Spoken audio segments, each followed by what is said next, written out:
We're told that you can see the California Aqueduct from outer space, that it's one of the great wonders of the world, the backbone of California water management. Those responsible for this tremendous engineering feat are known for their dedication to excellence. In the mid-20th century, men and women alike heard California's cry, "Bring me men to match my mountains," and a gathering of the greatest engineering minds, brilliant environmental scientists, and exceptional administrative experts would answer the call and form the California Department of Water Resources. Their task? To build, operate, and maintain the greatest water system of the century, the California State Water Project. Now, with over 50 years of dedicated service, DWR continues its effort to provide a reliable and sustainable water supply for California's future. Come join us as we look back at our accomplishments and with renewed purpose, move forward to help meet California's future water needs.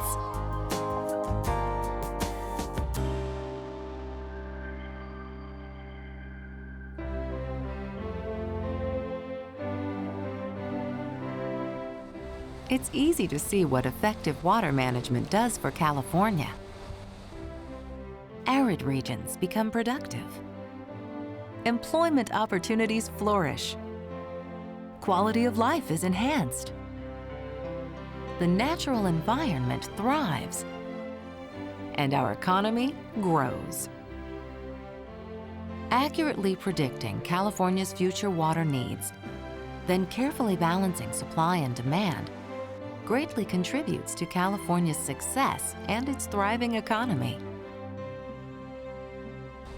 With a gross national product close to $1 trillion annually, more than half of California's counties rely on the State Water Project for their economic stability.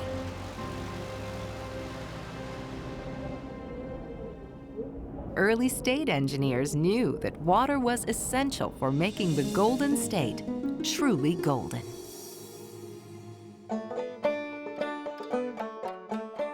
In 1878, California's first state engineer, William Hammond Hall, formally recommended that Northern California water be made available to benefit other areas of the state.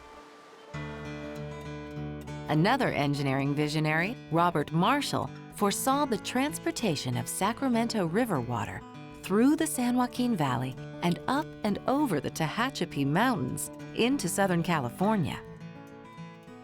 His report in 1919 prompted the California legislature to order the study of the statewide use of our water resources.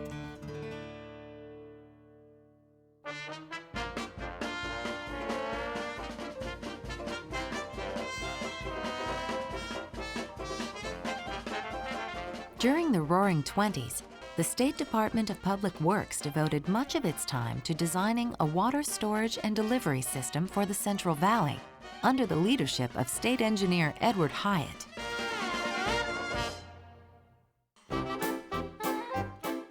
In 1929, under a new banner, the Division of Water Resources began implementing several important hydrological programs. This included the California Cooperative Snow Surveys, which still operates today to forecast winter runoff. Also in 1929, the division created a statewide dam safety program. This was in response to the St. Francis Dam failure of 1928. In that disaster, more than 450 people lost their lives as a giant wall of water swept down the Santa Clara River Valley, 54 miles to the sea. State engineer Edward Hyatt investigated the tragedy. His findings prompted the legislature to give the Division of Water Resources jurisdiction over the construction, maintenance, and operation of all dams in California, a role that continues to this day.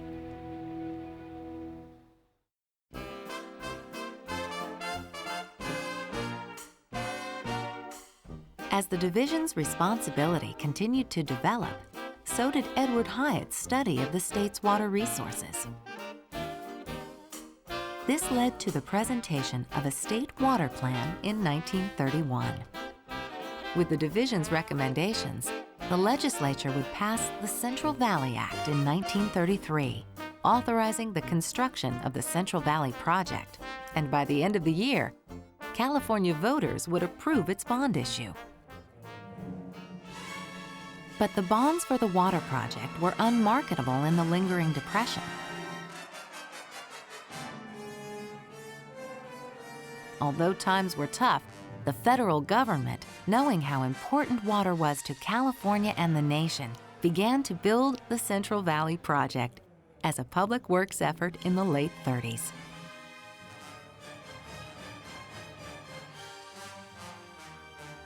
Seemingly unimpeded by World War II, construction continued at a steady pace. 1 year before the war ended, the project's key facilities began delivering water to the Central Valley.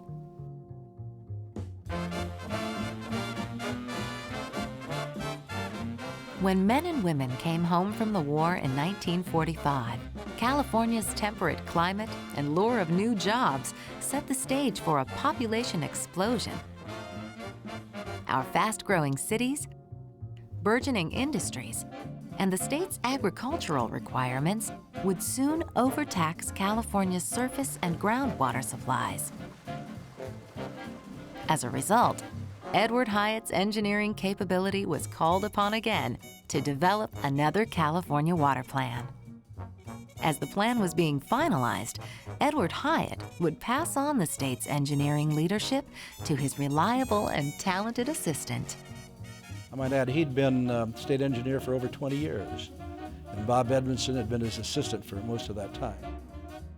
As a seasoned state engineer, A.D. Edmonston would complete the studies and publish a plan for developing all of the state's water resources to meet critical water needs.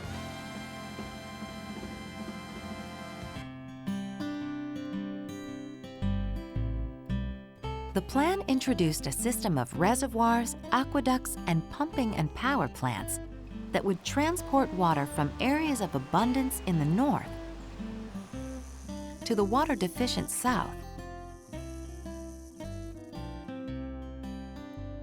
In its proposal, the recommendation for a Feather River project was so intriguing that the state legislature would give its initial approval by the end of the year. With the go-ahead from the Capitol, the division would finalize construction plans in preparation for the project's final approval. One of the things that happened that was most interesting to me was that Governor Knight was very much in support of the State Water Project, which had sort of come into being at that time under the direction of Bob Edmonston.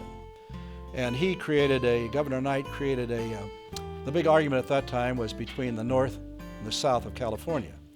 The basic argument being that the people in Northern California were afraid of a statewide project which would take water to Southern California, then perhaps it wouldn't be available in Northern California when they wanted it at a later date.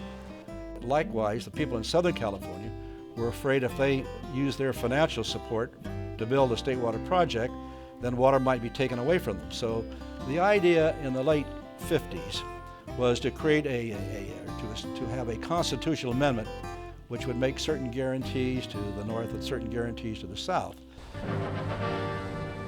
Helping to win project approval in the north was the extremely wet winter of 1955 and 56. The legislature enacted emergency appropriations as Feather River floodwaters brought widespread destruction to Oroville and other cities downstream. $25 million was immediately allocated for preliminary work for Oroville Dam to help tame the Feather River. The 1955 flood had a major impact, as does any crisis, whether it's drought or flood. Unfortunately, we tend to act only after crises. In anticipation of a state water project, the legislature created the California Department of Water Resources in 1956. a tenacious engineer named Harvey O. Banks was appointed by Governor Goodwin Knight as the first Director of Water Resources. And one other point of interest, the legislator who carried the legislation for the creation of the Department of Water Resources was none other than Caspar Weinberger. Caspar Weinberger was a state assemblyman at that time. Caspar was very interested in the state's water problems and the organization of state government. And so, as I recall, he carried and was very instrumental in securing the passage of the legislation which created the Department of Water Resources.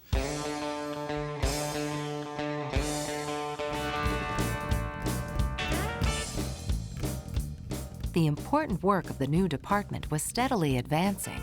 The construction of Oroville Dam, along with its Edward Hyatt power plant, moved into high gear with a round-the-clock operation that would last 7 years.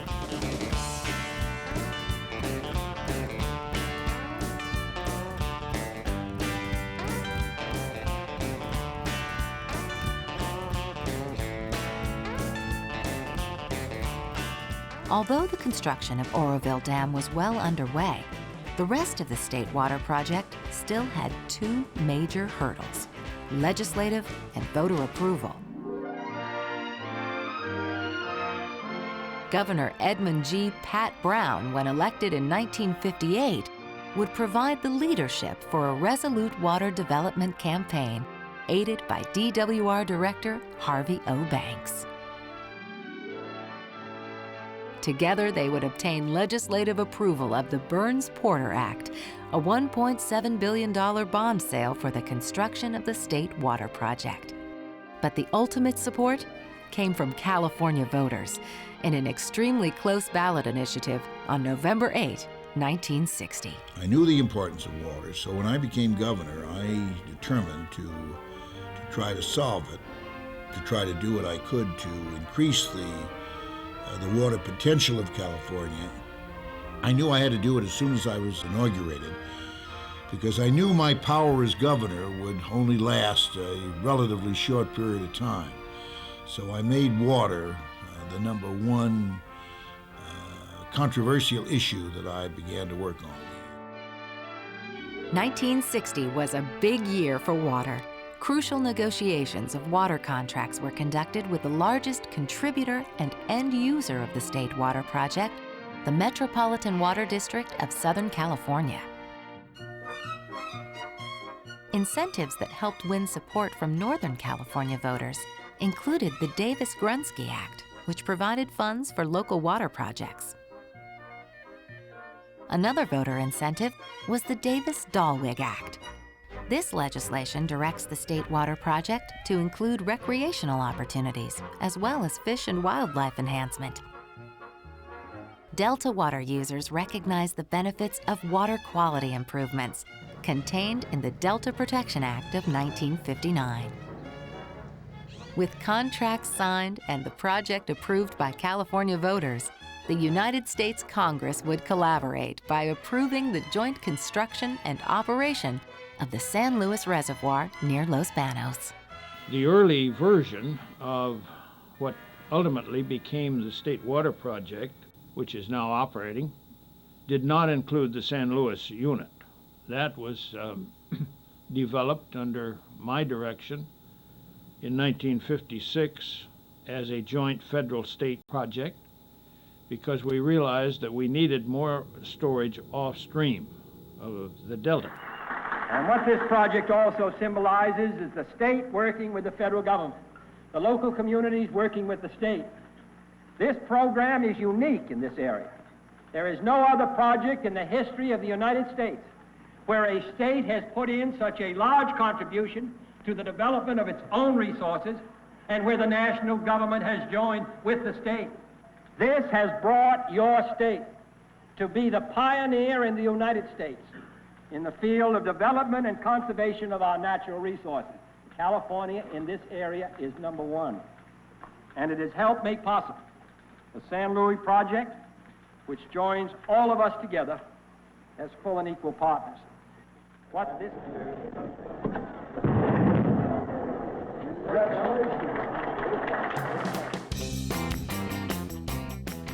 Key to the startup of project construction was world-renowned administrator William Warren, who was appointed Director of Water Resources in 1961. With his penchant for engineering excellence, he would adeptly lead critical early years of construction. The men we needed on the drafting tables and the inspectors, we had to beat the bushes for. And I suppose we were the most active recruiter in those early years of the project construction. In many of the Eastern engineering schools, we got cream of the crop, and something like 2,000 engineers were added to the staff in the space of 2.5 years. Many of Bill Warren's tried and true colleagues from past engineering assignments were also recruited for the project, as DWR put together a world-class design and construction team. The team not only included engineers, but also biologists, economists, and administrators, as well as specially qualified operators experienced in power plants and canals. With construction progressing, the State Water Project was able to make its first water deliveries in 1965, when the South Bay Aqueduct became operational.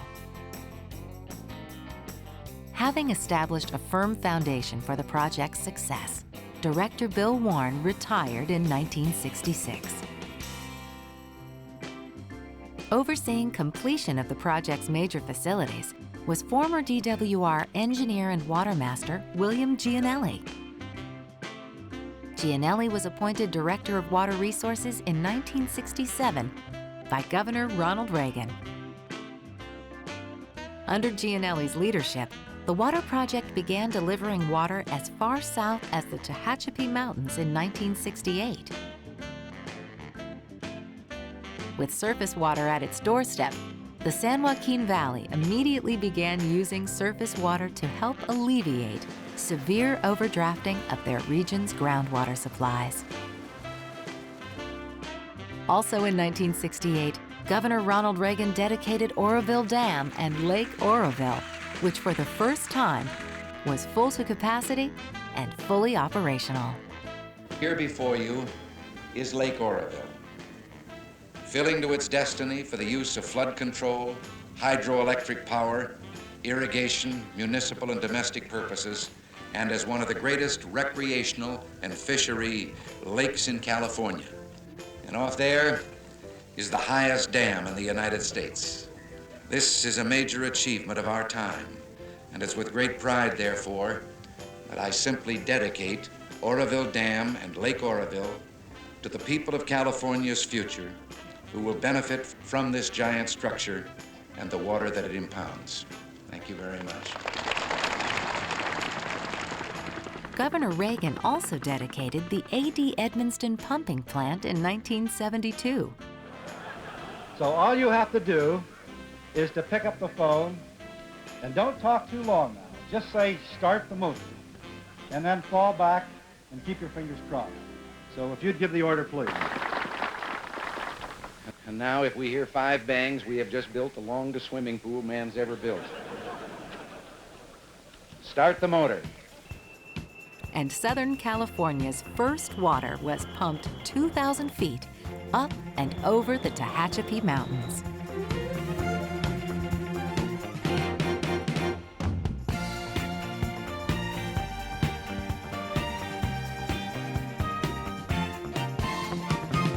As the construction phase was winding down, the department now had to focus its attention on the project's operational needs. So one of the things we thought we should do as soon as possible was to create an apprentice program where we'd bring people in who are interested in starting out, you might say, at the grassroots level, working as trainees, and then ultimately, after they became trained, integrating them into the workforce. Very successful. I was very pleased with the way that trainee program worked, and I think it worked. It helped the department bridge a gap in the number of specialists we had to have to operate this very complicated water project. When Bill Gianelli returned to private practice in 1972, his chief deputy and leading project engineer, John T. Rink, was appointed director of DWR. T-Rink served until 1975, when the newly elected governor, Jerry Brown, appointed Ronald Roby to the position. During Roby's first year as director, the State Water Project became fully operational, delivering over 3 million acre-feet of water a year. And when you stop and think, we put water into Parrish Reservoir in 1973. That's 13 years. I think that's unheard of in terms of the magnitude of the project, the State Water Project size, unheard of. A fully operational state water project was very timely for California because the state was soon to experience its first drought in nearly 4 decades. The project just developed over the years. I mean, it was sailing into the 70s without oblivious to the fact that there was going to be clouds on the horizon. But in 1976, we had a very dry year. And we hadn't really had a drought since 1934 and 37, that period. The question was brought to me was, how much water do we deliver in 76?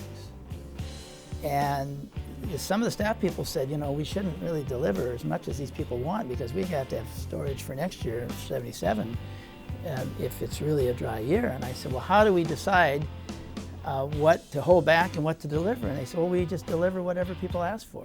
And I said, wait a minute, I want a formula.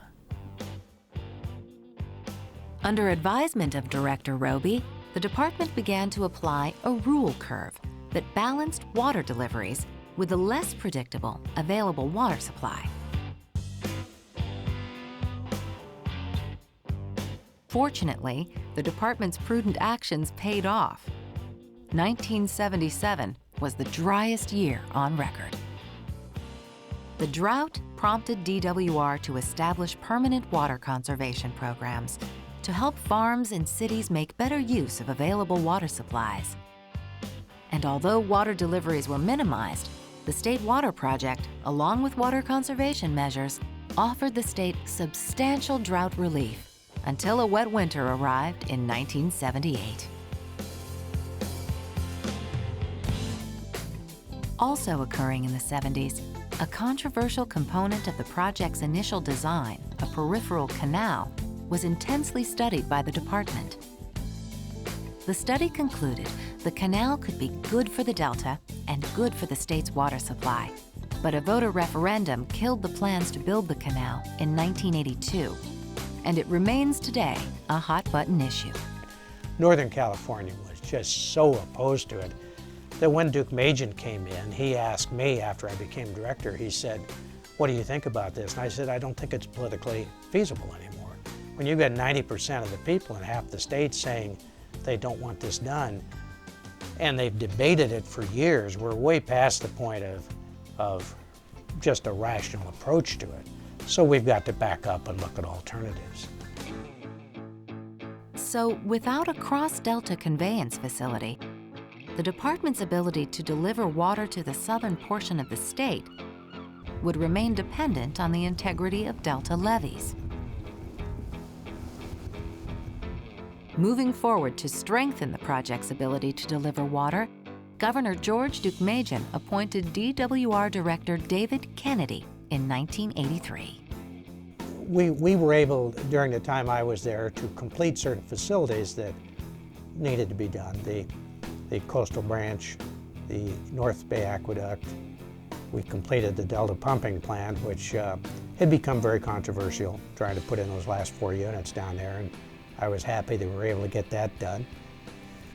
We basically doubled the capacity of each branch of the aqueduct, something that had not been foreseen, but which kind of came up in the 80s and became apparent we needed to do that, so that was done. With the operational improvements, the State Water Project became the largest single user of electricity in California. But it also is the 4th largest generator of electricity in the state. As part of the project's efficient design, DWR generates 2/3 of the electricity it needs to lift water through the project.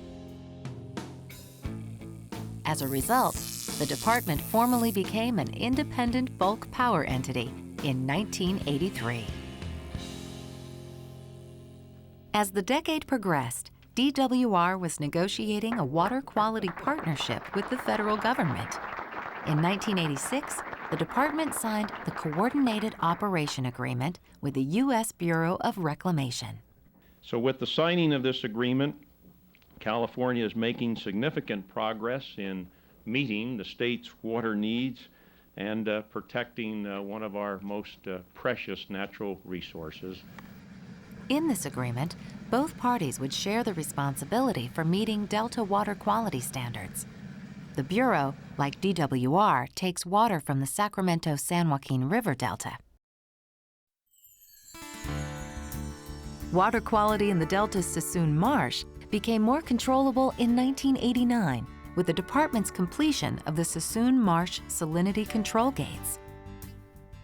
The gate's ability to maintain good water quality in the marsh was put to the test as California began experiencing 5 years of sustained drought, beginning in 1987 and lasting through 1992. Again, the project and the department proved their effectiveness in helping California survive drought. As one of our primary recommendations to the governor, we recommended a drought water bank, that the department set it up and that we buy water in the Sacramento Valley and maybe the Delta, and that we resell it to those that need it south of the Delta. And the governor approved that, and it became one of the primary ways that California got through the drought.